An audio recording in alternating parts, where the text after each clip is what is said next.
he would do the same thing. He would push her away and bring her back. He would, I'm sorry.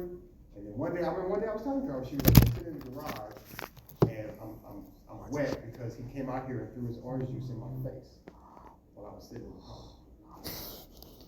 But then the next time you turn around, like he's like, you know, I didn't mean that, you know, I love you. That's that borderline. Now, I'm going to tell you his other condition, and this was his other diagnosis: narcissistic personality disorder. A personality disturbance characterized by an exaggerated sense of self-importance. So, there are people who are confident. Yes, I know I'm good at what I do. That's fine. There are people who are narcissistic, meaning they think very highly of themselves. And then there are people who have what's called full-blown narcissistic personality disorder.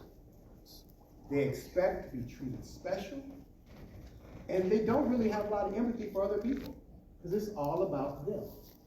It's all about them. They can do no wrong. They are never wrong. You need to do what they say. You need to just appease them. You need to make them happy. Many people feel our current president, not to get on anybody's political viewpoint, there are many people who feel President Trump displayed, like if you go and Google symptoms or traits of narcissistic personality disorder, he checks almost every single box. He's never wrong. He doesn't apologize. He expects everything to go his way. Like this, he doesn't display empathy or sympathy for others. Like I'm serious, if you Google the traits, he checks almost, like usually you don't need all the checks to get diagnosed with that. He checks all of them. My ex, her husband, who also happened to be, he was an anesthesiologist. One day I was talking to her on the phone, and he called on the house phone. I heard his narcissistic conversation as he was yelling at her on the speakerphone. He was literally saying, he was bragging about, you'll never find anybody as good as me. You'll never find anybody who's as smart as me. Nobody will love you the way I love you. He just made it about him. He didn't even say that. He just made it talking about his greatness. It was all about his greatness. That's all as he's yelling at her. Like, you're nobody without me. So. These two disorders are just a game of dice. They're what? A game of dice. It is a crap, yeah. And at some point, you're going to roll with that combination, and you're going to feel the consequences. And so my ex-girlfriend, her new husband had both of these. And I was like, I wasn't a therapist then. I was like, so what are you going to do? She was like, my mom told me you don't leave somebody just because they're sick. Like, okay.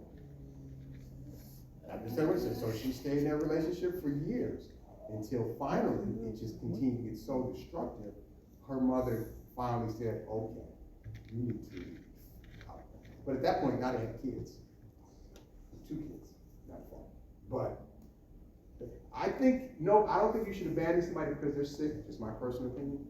But I do believe you need to think about it if it's compromising your mental or physical health and well-being. If somebody's beating you up every day because of their sickness, I don't think you should stay in that. You need to get help. You need to maybe try to get them some help. There's a limit to everything. Do you know the statistics on how common this was, like, let's say back in the 50s versus, or the 20s, 50s, That well, would be maybe not, that would be fascinating. like, let's say, like, our parents' age versus kids these days, like, I wonder what the statistics are. That's a really good question. But I do know that depression, anxiety, things that have always existed, a lot of these conditions have increased. I don't know if that's because societal stress, artificial food, toxic water, toxic air, I don't know, but vaccines, I'm just throwing stuff out, I don't know. But yeah, it's, so horrible person, like I said, personality disorders are really unfortunate because they're like fingers, like they're permanent, like you come with them, there's no getting rid of them. So here's some other personality disorders that you won't need to know about, but those two I do want you to know about. So we have paranoid personality disorder. These are people who are suspicious and paranoid about everything and everybody. People who have paranoid personality disorder, they feel like, I can't trust them, you know, when I came home, my mother-in-law demonstrates some of these symptoms. So for example, I remember at her house, she had a mice issue. And so in her mind, that's my neighbor. Somehow they come in here at night and they bring the mice and put them in our house. That's paranoid. That clearly doesn't happen. It's like if you have an alarm in your house at night, yeah, they still figure out a way how to do it. Okay. Schizoid personality disorder, these people are very detached from other people. They seem very cold, like they have no emotions whatsoever. It's called schizoid personality disorder. Schizotypal personality disorder, these people have difficult, they're not comfortable interacting with people because of their thoughts in their head. They think, they have these perceptions of these people are judging me, I don't fit in, I don't belong here. And I already talked about antisocial, you're serial killers, and we talked about borderline personality disorder. So, histrionic personality disorder. These people just love attention. Their emotions are so over the top. I didn't know this because I wasn't a therapist then, but when I used to work on Family Feud, my supervisor, I definitely think was histrionic. She was this older Jewish woman, and every time she walked in the office, she made everything about her. She was loud. I can't believe this happening. And my hair, I spent all this time getting my hair done. I couldn't get it. Like she was like, and a young guy at the front desk, I think he has a crush on me. Like she was just so over the top. That's histrionic personality disorder. You mentioned narcissistic. Avoidant personality disorder are people, they're very concerned that other people are evaluating them. They feel criticism. That's what hurts. They feel like everybody's judging them and looking at them. So they would rather just avoid. Dependent personality are people who feel like they need to be cared for. But I can't do this by myself, or I can't feed. How am I gonna do it? Like they just, I need somebody to help me. Like they constantly need that. Is that Dependent person, huh? Is that codependency or is that different? That's dependent personality. Codependency, person who's being codependent is about, if it's not substance abuse, because that's another thing. But those are people who feel they need to be in a relationship. This is people who feel like I can't do nothing on my own. Like I need people to help me do everything. They're dependent. What am I gonna do? How am I gonna get to the store? How am I gonna pay my bills? Oh my God, I'm alone. How am I gonna make it? But first, is it just? Which one? Histrionic? Yeah, histrionic. I'm looking at attention seeking. I'm like. Now keep in mind, all these disorders, like I'm giving you the most simplest version to help you understand the concept. This is not just somebody, because a lot of people like attention. Just because a person likes attention, that does not mean they're histrionic.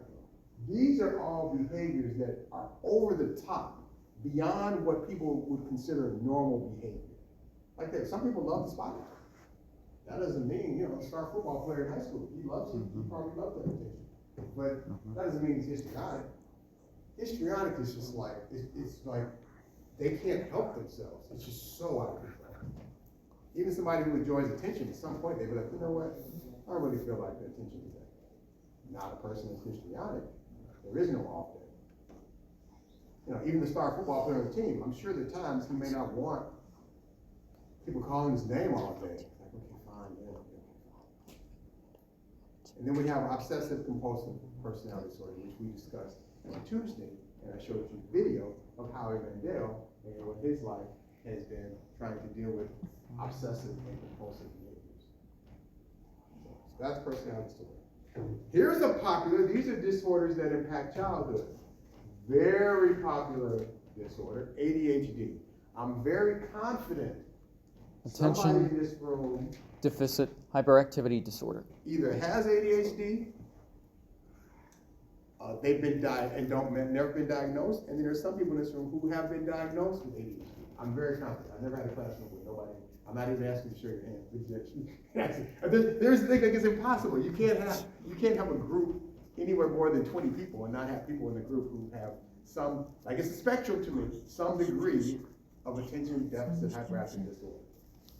Now, there's two types. They used to have ADD and then ADHD. A Now it's disorder just marked by ADHD. intention, For some, it's about attention, order and for some, it's about hyperactivity. marked by So for some people who have ADHD, they have a hard time concentrating, staying focused, staying on task, staying on point. A lot of people with ADHD who have the attention stuff, they're good at starting stuff, not so great at finishing. low tolerance, It's just about their brain, their focus.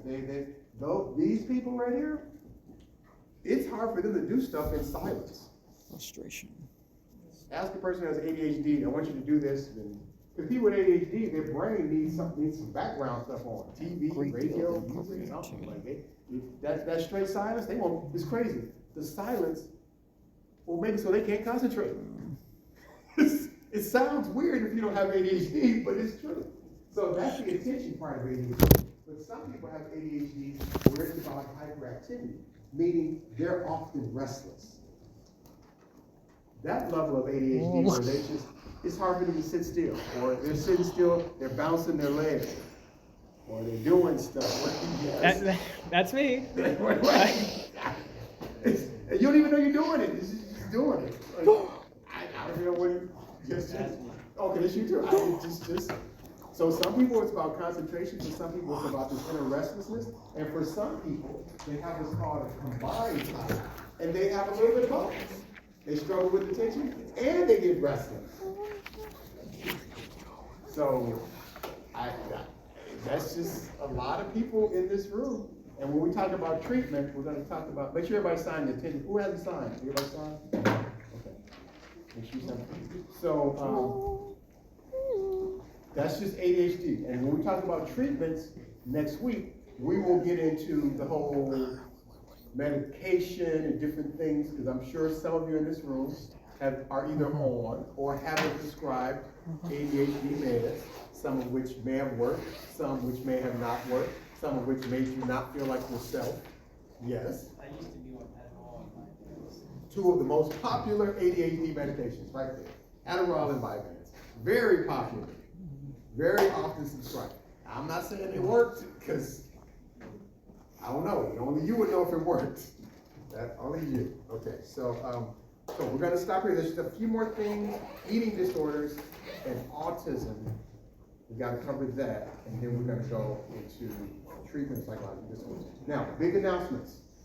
Because you guys, a lot of you came late, so I know it just takes a few minutes. Please know that your next group of quizzes are due Monday. Some of you are going to be really disappointed with your grade because you did not do these quizzes.